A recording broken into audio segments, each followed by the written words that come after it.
Hello বন্ধুরা, welcome back গিভিংয়েতে। আমি প্রিয়াঙ্কা। আশা করি যারা আমার ভিডিও দেখো তারা সকলেই ভালো আছো, সুস্থ আছো। চলো দেখি আজকে আমি তোমাদেরকে 65 নম্বর পেজটা আর 66 নম্বর পেজটার যে অঙ্কগুলো আছে সেগুলো আমি আজ তোমাদেরকে করাবো। আমার ভিডিও দেখার জন্য তোমাদেরকে অসংখ্য ধন্যবাদ। আমার ভিডিওটা যদি ভালো লেগে থাকে তাহলে একটা লাইক, কমেন্ট, শেয়ার আর আমার চ্যানেলটাকে সাবস্ক্রাইব করে আমার পাশে থেকো, ঠিক আছে?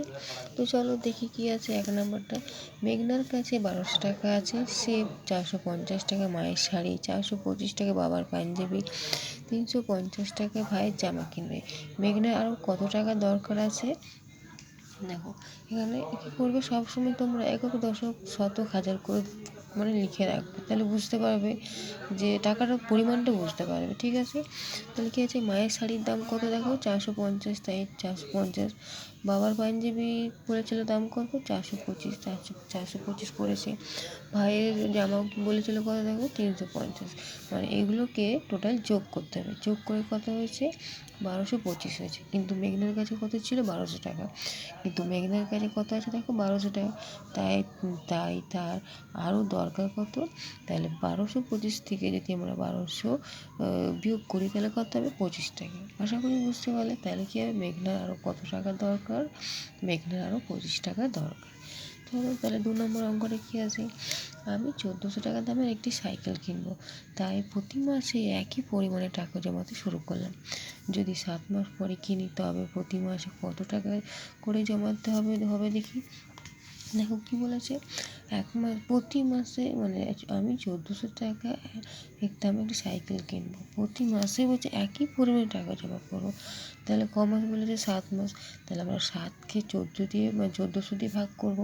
তাহলে আমরা জানি 7 দুগুণে 14, ঠিক আছে? তাহলে 7 দুগুণে 14, দেখো 1400কে ভাগ করে দেখিয়ে দিচ্ছি।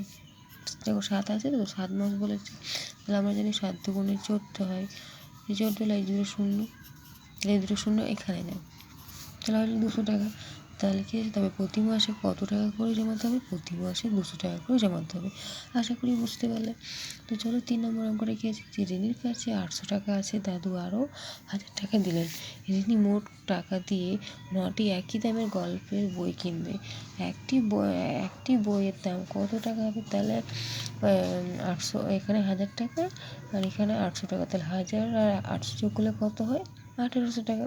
তাহলে আমরা কী করব, 1800কে 9 দিয়ে আমরা ভাগ করব, ঠিক আছে? 1800কে আমরা 9 দিয়ে ভাগ করব।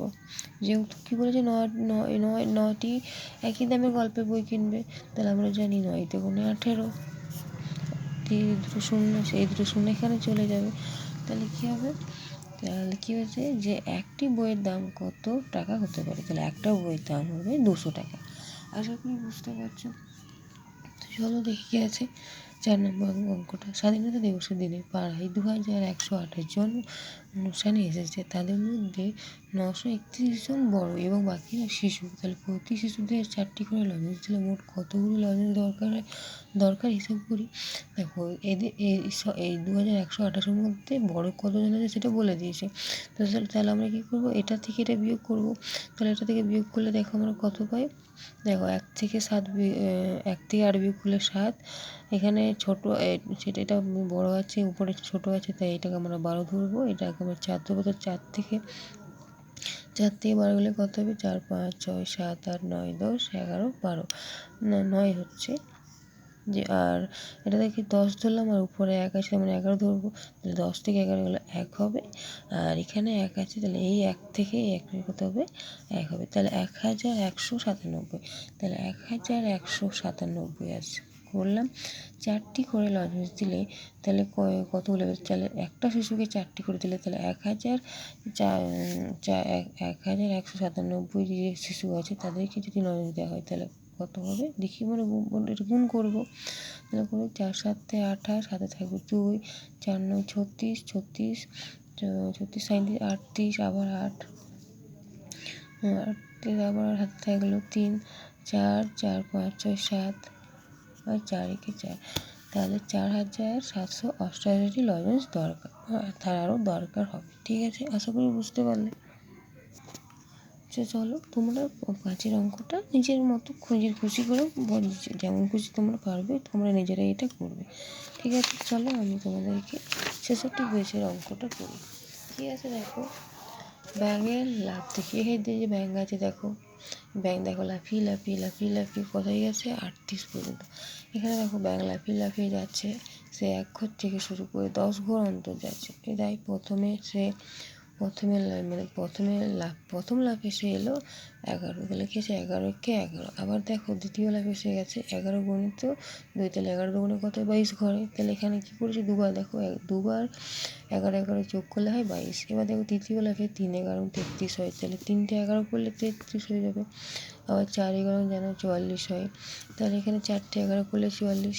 আবার দেখো 5 11 55, যে পঞ্চম লাফে, তাহলে 5 11 55, তাহলে 5টি 11 করলে হবে 55।